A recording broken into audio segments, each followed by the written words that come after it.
इस बार एक नए खिलाड़ी जो कि मीडिया में या सोशल मीडिया में काफ़ी शोर मचा रहे हैं, प्रशांत किशोर, तेजस्वी जी को बार बार नवी फेल कह रहे हैं, तो उनका क्या प्रभाव होगा चुनाव में? देखिए, अब उनके बारे में वो दूसरों के बारे में वो टिप्पणी बहुत करते हैं, लेकिन मेरी लीडरशिप और हम उस तरह की टिप्पणियां नहीं करते हैं। अशोभनीय टिप्पणियां तो मैं कभी नहीं करूंगा, कतई नहीं करूंगा। और वो चाहें तो कुछ भी कहें। हमारा ये मानना है कि तेजस्वी जी के संदर्भ में, वो नए वाले प्रशांत जी हों या कोई भी हो, शिक्षा और ज्ञान के बीच में बड़ा फासला होता है। मैं बहुत शिक्षित हूँ, तो ज़रूरी नहीं है कि मैं ज्ञानवान भी हूँ। और मैंने कल भी किसी से बातचीत में कहा था, जो मिलिंद जी मैं आपसे भी कह रहा हूँ, तेजस्वी जी ने 15 से 17 और 22 से 24 की जनवरी तक कई पोर्टफोलियो संभाले। उनमें कई ब्यूरोक्रेट्स जो आईएएस हैं, कुछ टॉपर्स भी थे अपने बैचेस के। प्रशांत जी उनसे पूछ लें तो वो बता देंगे शिक्षा और ज्ञान का फर्क क्या है। और मैं समझता हूँ इससे ज़्यादा कई उदाहरण मैं दे सकता हूँ। जब मैं पढ़ता हूँ पूरा इतिहास कांग्रेस का ही, तो सबसे कद्दावर नेता तो मुझे के कामराज नजर आते हैं। और के कामराज तो बिल्कुल शिक्षित नहीं थे। तो ये इस तरह की बहस तब दी जाती है ना।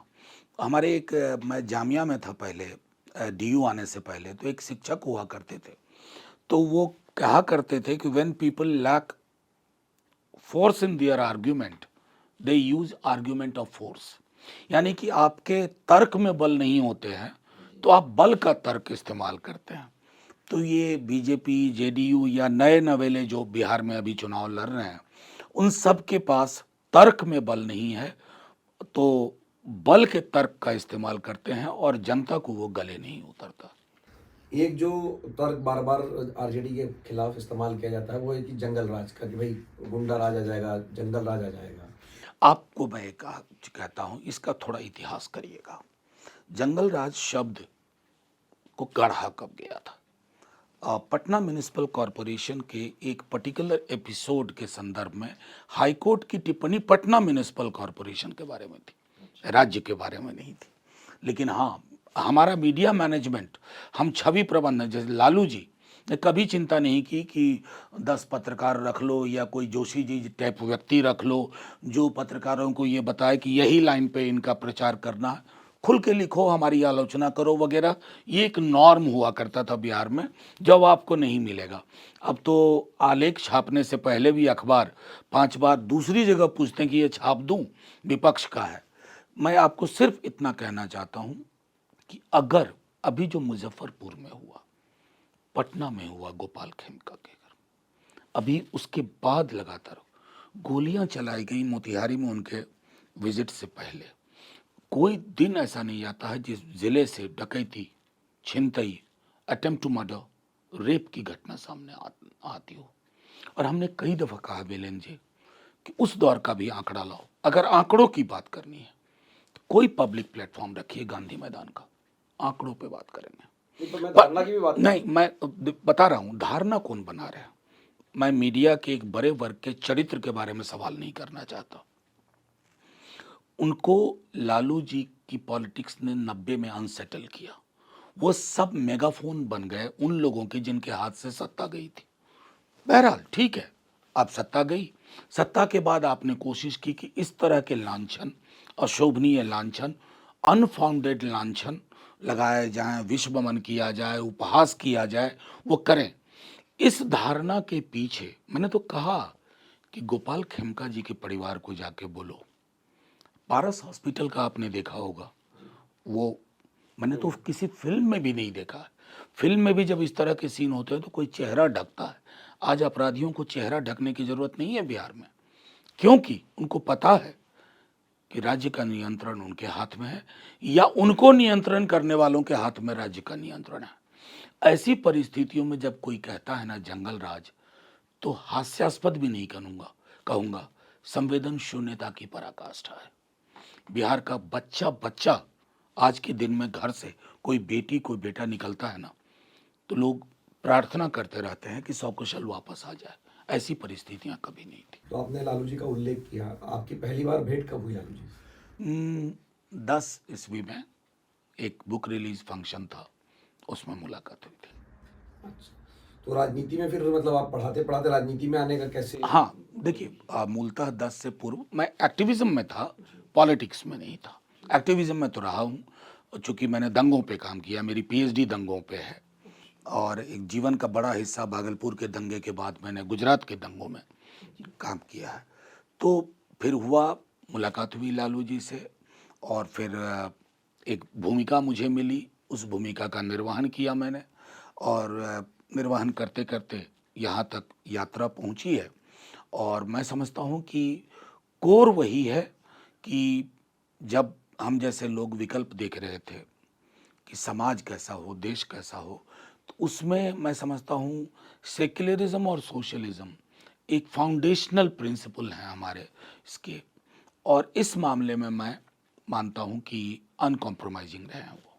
ये तो लालू जी की रोड राजनीति हमने अगर 1990 से जो देखी है, तो वो सामाजिक न्याय की लड़ाई लड़ी उन्होंने, लेकिन वो कहीं सिकुड़ते सिकुड़ते सिर्फ यादवों तक या मुसलमानों तक नहीं सीमित रह गई। ये मैं आपको बता रहा हूँ, ये भी एक धारणा है और धारणा प्रबंधन बहुत बड़े बड़े लोग करते हैं। अब जैसे देखिए ना, धारणा बना दी गई है कि बड़े मजबूत प्रधानमंत्री हैं, मजबूती का एक साक्ष्य नहीं देखा हमने।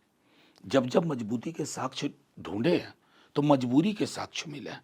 लेकिन हाँ, छवि प्रबंधन, एजेंसीज लगी हुई हैं, एजेंसीज स्क्रिप्ट देती हैं, एक तरह के 2 लाख ट्वीट आते हैं, ये चीज़ें लालू जी ने कभी नहीं की। खास करके मैं पत्रकारिता के क्षेत्र में बताऊं, उनके गंभीर से गंभीर एक व्यक्ति भाजपा के बड़े नेता थे, अब इस दुनिया में नहीं है, बहुत बड़े आलोचक थे लालू जी के, बल्कि उनकी राजनीति की धुरी वही थी।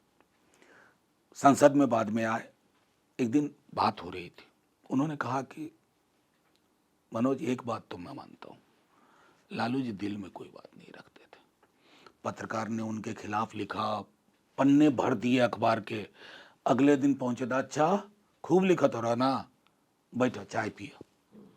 बोले इसके ठीक विपरीत जो बाकी नेता लोग हैं वो याद रखते हैं कि इस पत्रकार ने या इस अखबार ने लिखा, तो इस पत्रकार या इस अखबार की खबर लेनी है। कई लोग तो नौकरी से निकलवा देते हैं। मैं समझता हूं कि ये धारणा और छवि प्रबंधन एक ऐसी चीज बन गई है जो बड़े लोगों के हाथ में है, और इससे या तो आप उसी तरह की एजेंसी हायर करके लड़िए या समय के की धारा को चलने दीजिए, और कई सारी धारणाएं निर्मूल साबित हो गई हैं, ये भी निर्मूल साबित होंगी। नहीं, पर मनोज जी, एक और आरोप जो प्रधानमंत्री ने भी हाल में अपनी रैली में लगाया था, वो बार बार ये बात कहते हैं कि भाई सामाजिक न्याय की लड़ाई है। मैंने जैसे कहा कि भाई एक धारणा ये वाली है, दूसरी ये कि अब परिवारवाद पर ही आ गई कि उनका बेटा ही मुख्यमंत्री बनेगा। एक बात बताइए, जाहिर है कि एकमात्र लालू जी तो नेता नहीं है जिनके पुत्र या पुत्री राजनीति में हैं, बहुत लोग हैं। क्या ये लोकतंत्र में ये ताज थोड़े ही होता है कि लालू जी ने कहा आओ तेजस्वी, ये ताज तुम्हारे सिर पे रखता हूं। तेजस्वी यादव जी को राघोपुर जाना पड़ा, घर घर घूम करके वोट लेना पड़ा, जीता और जितवाया। मैं समझता हूं कि सिर्फ एक सिंगुलर नैरेटिव कि परिवारवाद, कई परिवार डूब गए क्योंकि उनके अंदर वो कैपेसिटी नहीं थी कैरी फॉरवर्ड करने की। मैं समझता हूं उस दृष्टिकोण से अगर आप देखें, आज की डेट में सबसे बड़ी पार्टी बनवा के लाए अपनी पार्टी को, मात्र 12,000 वोटों का डिफरेंस रहा, तो तब इस तरह की टिप्पणी करना उस व्यक्ति द्वारा, मैं एक लाइटर नोट में कहूं, अगर बीजेपी के परिवारवादी सदस्यों, सांसदों, विधायकों की कैलेंडर में एक लिस्ट बने तो साल के 365 दिन होते हैं तकरीबन, हर डेट पे किसी न किसी का चेहरा होगा, जनवरी से लेकर दिसंबर तक।